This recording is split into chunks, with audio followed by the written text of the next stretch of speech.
everybody, it's Tom from Vehicle Visionary. Today we are at the New York International Auto Show to take a look at the 2023 Toyota Sienna. We're going to talk about what advantages the Sienna has over the Honda Odyssey. Obviously the Odyssey has not been redesigned as recently as has the Sienna. And another big difference between the two, because I know what so many people ask for when it comes to a vehicle being redesigned, is they want a hybrid version.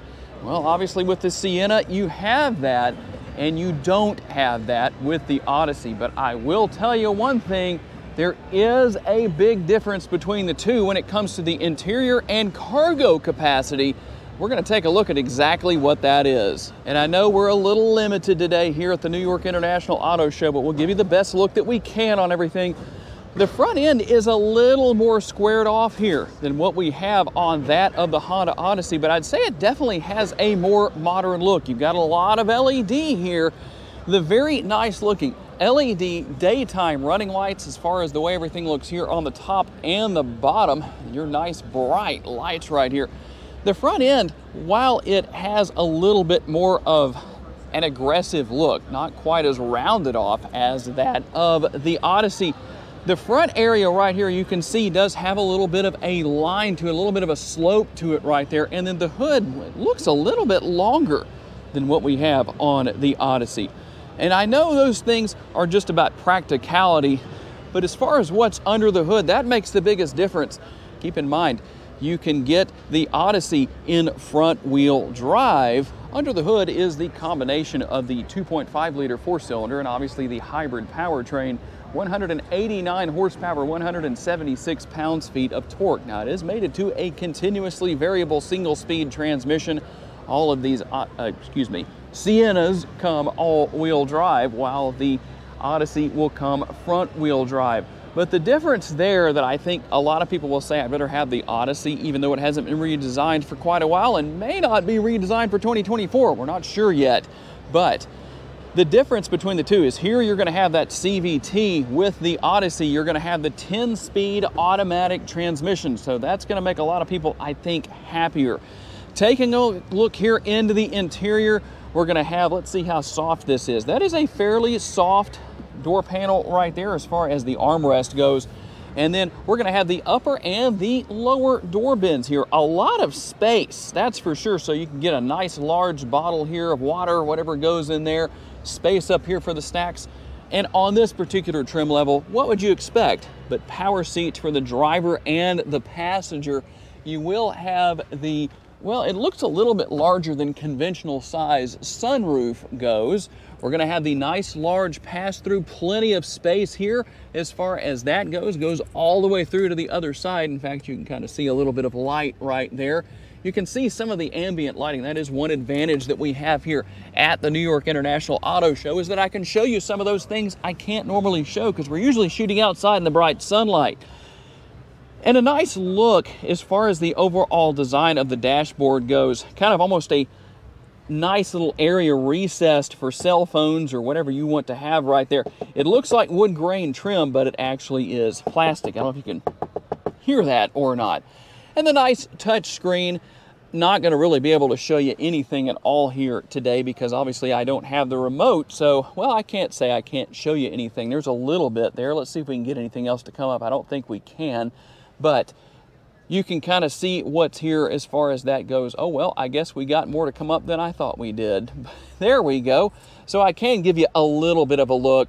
Can't show you what the backup cameras and all that stuff look like, but it just is what it is. But you can see what all is here as far as what you can do, what you can pair, what you can use, and we'll turn that back off just to keep from upsetting anybody. Oh, you know what? I take that back. I can show you quite a bit more than I thought. So it did all come on. I wasn't expecting that, because typically that's not how it works at these shows. But you can see the nice modern look there. You do have the conventional style shifter, so that's always nice. I know a lot of people really prefer that.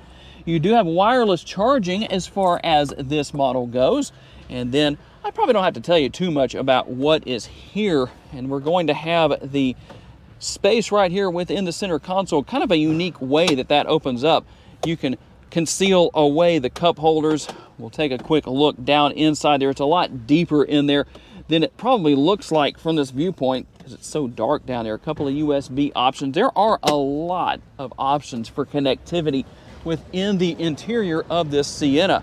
We will have the power side doors, and I don't know if this model just doesn't have it or if it's just not activated right there, but on a lot of these models, especially on the higher trim levels, you have a motion sensor right there where you can open the power side doors by just swiping your foot. And nobody is going to have any trouble at all finding a grab handle to get in and out of the interior. Not that you really need that here, but it's here nonetheless. And you can see the ability to really recline if you want to, as far as that goes on these middle row seats.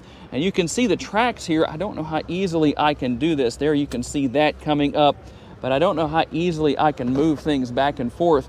Kind of show you a little bit here. It's not going to go as far forward as it would, but that's one thing about this minivan that's different from the Sienna, or excuse me, from the Odyssey, is the fact that you cannot remove these middle row seats like you can in the Honda Odyssey. Let's talk about what exact cargo capacity you have here. Now, something I always like to show when this feature is available has to do with this power rear door. Just like on the Honda Odyssey, you may notice sometimes that the door doesn't open all the way, and maybe you want it to open higher, maybe you want it to open lower. I'm going to show you how to reset this. All you're going to do is hold this button down, and you probably won't be able to hear the beeps. We'll see. Okay, you might have heard those beeps, but all you have to do is hold that down.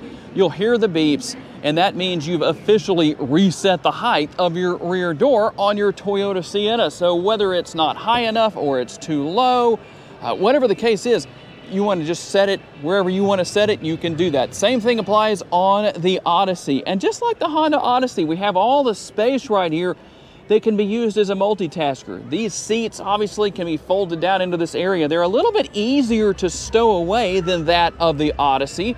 Let's see if I can do this without too much trouble. In fact, that's going to probably be a little hard to do one-handed. Oh, I was wrong. It's not. So you can see the difference. We can put both seats down here if we want to. That's one of the ways you're going to maximize cargo space. Obviously, you can move those middle row seats if you want to. You're going to have the power outlet right there. I don't know how well you can see that with it being as dark as it is back here. But you can see what's there, a little bit more space right here. But one thing as far as space goes that I know a lot of you are probably going to want to know about is what is it like to sit in the rear seating area, which, by the way, see how far back you can recline that? Your rear seat passengers could sure take advantage of that capability for taking a nap on those long road trips. All right, as you can see here, you're going to be able to get to the rear seating area a couple of different ways. You can obviously move these seats up and out of the way, or you can just use the pass-through if you want to. Unfortunately, it's a little dark back here, so it's going to be kind of hard for me to show you too much. But these seats do move way up. Right now, I don't have hardly any leg room at all. Now, I realize this is likely very impractical, but you can see how much leg room I have right here. So depending on the situation, well, obviously there is room for improvement. This seat's all the way back, this seat is all the way forward. So you can see the differences between the two. Obviously with the tracks, you can slide things back and forth to change the positioning of the seats. Now, obviously this being the top trim level, you're gonna have features such as right here. Watch TV, watch videos. Well, I shouldn't say TV, but watch videos. Obviously, you can do that. And so there's a lot here as far as what can be done. The controls for the air conditioning and all that good stuff are here. And then we're going to have more air conditioning vents here. I do like the fact that there's a lot of versatility here. You can obviously move the seats back and forth a multitude of ways on these tracks. You can see how far forward that goes or how far back it can go depending on the situation. There's the difference between the two as far as having the footrest or the leg rest, depending on what you want to call that, up there. So there's a lot going on here that so far we don't see with the Honda Odyssey. Will we see changes for 2024? Honda hasn't said anything just yet, but tell us down in the comments section what you think. Do you want to see those changes, or maybe are you going to go with the Toyota Sienna?